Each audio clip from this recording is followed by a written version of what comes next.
వెండి తెరపైనే కాదు, నిజ జీవితంలోనూ తాను అందరివాడు అని మెగాస్టార్ చిరంజీవి మరోసారి నిరూపించుకున్నారు.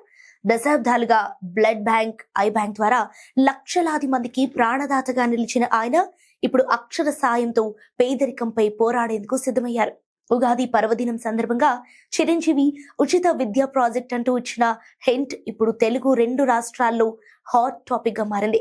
తాజాగా ఒక ఛానల్ కి ఇచ్చిన ప్రత్యేక ఇంటర్వ్యూలో మెగాస్టార్ ఆసక్తికరమైన విషయాలను పంచుకున్నారు.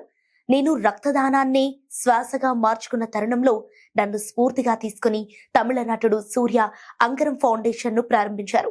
వందలాది మంది పేద విద్యార్థులను ఆయన చదివిస్తున్నారు. ఇప్పుడు అదే సూర్య నుంచి నేను స్ఫూర్తి పొందుతున్నారు. సో పేద ప్రజలకు నాణ్యమైన విద్యను ఉచితంగా అందించే దిశగా అడుగులు వేస్తున్నానని చిరంజీవి ప్రకటించారు. ఈ ఉచిత విద్యా కార్యక్రమం కేవలం తెలుగు రాష్ట్రాలకే పరిమితం కాకుండా ఎక్కడ అవసరం ఉంటే అక్కడ అండగా నిలవాలని ఆయన సంకల్పం ఇచ్చారు.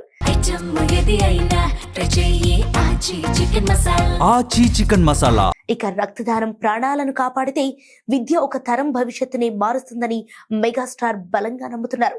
ఈ ప్రాజెక్టు రూపకల్పన, విధి విధానాల గురించి త్వరలోనే అధికారికంగా ప్రకటించనున్నారు. అగరం తరహాలో మెగాస్టార్ ప్రారంభించబోయే ఈ విద్యా సంస్థ ద్వారా వేలాది మంది పేద విద్యార్థుల జీవితాల్లో వెలుగులు నిండటం ఖాయం. సమాజ హితం కోరి ఈ మహత్ కార్యానికి అప్పుడే సర్వత్రా ప్రశంసలు వెల్లువెత్తుతున్నాయి.